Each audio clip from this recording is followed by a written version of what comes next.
ಏನು ಕಾಂಟ್ರಿಬ್ಯೂಷನ್ ಇಲ್ಲ. ಒಂದು ಶಾಲಾ ಕಾಲೇಜಿಂದ ಹಿಡಿದು ಒಂದು ರಸ್ತೆಗಳಿಂದ ಹಿಡಿದು ಎಲ್ಲಾನು ನಮ್ ಕಾಂಗ್ರೆಸ್ ಸರ್ಕಾರ ಕೊಟ್ಟಿರೋದು. ಇವನ್ ನಮ್ಮ ಸ್ವತಂತ್ರ ಬರ್ಬೇಕಂದ್ರೂ ಕಾಂಗ್ರೆಸ್ ಸರ್ಕಾರನೇ. ಇದೇ ರೀತಿ ಏನು ಸುಮಾರು 14 ವರ್ಷದಿಂದ ಬರೀ ದಿವಾಳಿ ಆಗ್ತಾ ಇದೆ.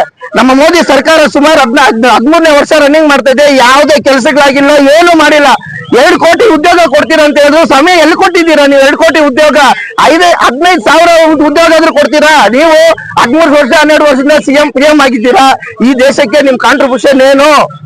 ಅದೇ ನಮ್ಮ ಕಾಂಗ್ರೆಸ್ ಆಗ್ಲಿ ಇನ್ನೊಂದು CPM ಆಗ್ಲಿ ಪ್ರತಿಯೊಂದು ಈ ದೇಶಕ್ಕೆ ಅವ್ರದೇ ಅಂತ ಒಂದು ಕೊಡುಗೆ ಇದೆ. ನೀವೇನ್ ಮಾಡ್ತಿದ್ದೀರಾ? ಅವರು ಬಡವರಾಗಿರ್ಬೋದು, ಶ್ರೀಮಂತರಾಗಿರ್ಬೋದು, ವಿದ್ಯಾರ್ಥಿಗಳು ಮಾನವೀಯತೆ ದೃಷ್ಟಿಯಿಂದ ಎಲ್ಲಾ ಪಕ್ಷದವರು ವಿದ್ಯಾರ್ಥಿಗಳಾಗಿರ್ತಾರೆ. 22 ಜನ ಸಾವಿಗೆ ಯಾರು ಹೊಣೆ? ಇಷ್ಟು ದಿನ ಆಯ್ತು. ಧರ್ಮೇಂದ್ರ ಪ್ರಧಾನ್ ಬಗ್ಗೆ ನರೇಂದ್ರ ಮೋದಿ ಅವರು ಏನು ಕಾನೂನು ಕೈಗೊಂಡಿದ್ದಾರೆ? NDA ಸರ್ಕಾರ ಏನ್ ಮಾಡ್ತಾ ಇದೆ? ಕಣ್ಣು ನೋಡ್ತಾ ಇಲ್ವಾ? ಯುವಕರು ಬರೀ ಮೋದಿ ಅಂತಾರೆ. ಏನ್ ಮಾಡಿದ್ದಾರೆ ಮೋದಿ ದೇಶಕ್ಕೆ? ಒಂದು ಕೆಲಸ ಹೇಳಿ. ನಾನು ಒಬ್ಬ ವಿದ್ಯಾರ್ಥಿಯಾಗಿ ಹೇಳ್ತೀನಿ, ಇವಾಗ SF ಅವರು ಬಂದಿದ್ದಾರೆ, ನಮ್ಮ ದಲಿತರು ಪ್ರಗತಿಪರ ಎಲ್ಲ ಬಂದಿದ್ದಾರೆ. ನಮ್ಮ ಮೀಡಿಯಾ ಮಿತ್ರರು ನಾನು ಹೇಳ್ತೀನಿ, ಸರ್ ಮೋದಿ ಅವ್ರ ಕಾಂಟ್ರಿಬ್ಯೂಷನ್ ಈ ದೇಶಕ್ಕೆ ಕೊಡುಗೆ ಏನ್ ಸರ್? ಏನು ಮಾಡಿಲ್ಲ ಸರ್, ಬರೀ ಸುಳ್ಳು ಸರ್. ಯಾರು ಅವಸರ ಆಯ್ತಾ ಮಕ್ಕಳ ಮೇಲೆ, ವಿದ್ಯಾರ್ಥಿಗಳ ಮೇಲೆ ಲಾಠಿ ಚಾರ್ಜ್ ಮಾಡೋದು? ಈ ರಾಷ್ಟ್ರ ರಾಜಧಾನಿಯಲ್ಲಿ ಅವಸರ ಆಯ್ತಾ?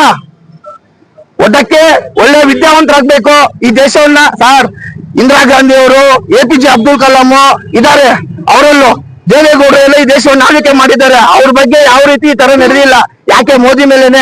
ಮೋದಿ ಒಬ್ಬ ಅನಕ್ಷರಸ್ಥ, ಅವ್ರಿಗೆ ಏನು ಗೊತ್ತಿಲ್ಲ. ಸುಮ್ನೆ ಸರ್ ಬಂದ್ರೆ ಜಾತಿ ಅದು ಬಿಟ್ಟರೆ ಇನ್ನೇನು ಇಲ್ಲ. ಹಿಂದೂ ಮುಸ್ಲಿಮು ಎಲ್ಲ ಅಣ್ಣತಮ್ಮಂದ ತರ ಇದ್ದೀವಿ. ಇವ್ರು ಬಂದ್ರೆ ಜಾತಿ ಧರ್ಮ ಸರ್. ಯಾರು ಸರ್? ನಾವು ಹಿಂದೂನೇ, ನಾವು ದೇವಸ್ಥಾನಕ್ಕೆ ಹೋಗಲ್ವಾ? ಅವ್ರಿಗಿಂತ ಹೆಚ್ಚಾಗಿ ನಾವು ದೇವಸ್ಥಾನಕ್ಕೆ ಹೋಗೋದು, ನಾವು ಪೂಜೆ ಮಾಡ್ತೀವಿ. ಇವ್ರಿಗಿಂತ ಹೆಚ್ಚಾಗಿ ಮಾಡ್ತೀವಿ. ನೀವು ಓಡ್ದಲ್ಲಿ ರಾಜಕಾರಣ ಮಾಡ್ತೀರಾ, ನಾವ್ ಆ ತರ ಇಲ್ಲ. ನಾವು ಈ ದೇಶಕ್ಕೆ ಒಂದೇ ಒಂದು ಸಂವಿಧಾನ ಬಿಟ್ರೆ ಯಾವ್ದು ಹೆಚ್ಚಿಲ್ಲ. ಎಲ್ಲರೂ ಸಮಾನರು. ಇಲ್ಲಿ ಹಿಂದೂ ಮುಸ್ಲಿಂ ಕ್ರೈಸ್ತ ಧರ್ಮ ಎಲ್ಲ ಒಂದೇ ಸರ್. ನಾನು ಹೇಳ್ತೀನಿ, ಮಾನ್ಯ ಮೋದಿ ಅವ್ರಿಗೆ, ಆ ಒಂದು ಶಿಕ್ಷಣ ಸಚಿವರಿಗೆ ರಾಜೀನಾಮೆ ನೀಡ್ಲಿ, ಸತ್ತೋಗಿರುವಂತಹ ಮಕ್ಕಳಿಗೆ ಪರಿಹಾರ ನೀಡ್ಲಿ, ಯುವಕರಿಗೆ ಉದ್ಯೋಗ ಇನ್ನಾದ್ರೂ ಕೊಡಿ ಸರ್. ಬರಗಾಲ ಬರ್ತಾ ಇದೆ. ಕೋಲಾರ ಚಿಕ್ಕಬಳ್ಳಾಪುರಗಳಿಗೆ ಯಾವುದೇ ರೀತಿ ನಮ್ಗೆ ಅನುಕೂಲ ಇಲ್ಲ ಅಂತ ಹೇಳ್ತಾ ಏನು ಇವತ್ತೊಂದು ನಮ್ಮ ಜಿಲ್ಲಾಧ್ಯಕ್ಷರು, ನಮ್ಮ ರಿಯಾಜ್ ಅಣ್ಣ, ನಮ್ಮ ನಗರ ಬ್ಲಾಕ್ ಕಾಂಗ್ರೆಸ್ ಮತ್ತೆ ಗೀತಕ್ಕ, SFI ಜಿಲ್ಲಾಧ್ಯಕ್ಷ ಶಿವಣ್ಣ, ಸೂರಿ ಎಲ್ಲರೂ ಸೇರಿ ಇವತ್ತು ಕೋಲಾರದಲ್ಲಿ ಒಂದು ಸಾಂಕೇತಿಕ ಪ್ರತಿಭಟನೆಯನ್ನು ಹಮ್ಮಿಕೊಂಡಿದ್ದು. ಈ ಒಂದು ವಿಚಾರ ಇದು ಈ ತರ ನಿಲ್ಸಿಲ್ಲ ಅಂದ್ರೆ ಇದು ದೊಡ್ಡ ಮಟ್ಟದಲ್ಲಿ ಆಗುತ್ತೆ ಅಂತ ಹೇಳ್ತಾ ನನಗೂ ಒಂದು ಮಾತನಾಡೋ ಅವಕಾಶ ಕೊಟ್ಟಂತಹ ಎಲ್ರಿಗೂ ಧನ್ಯವಾದ ಹೇಳ್ಸುತ್ತೇನೆ. ಜೈ ಭೀಮ್, ಜೈ ಸಂವಿಧಾನ.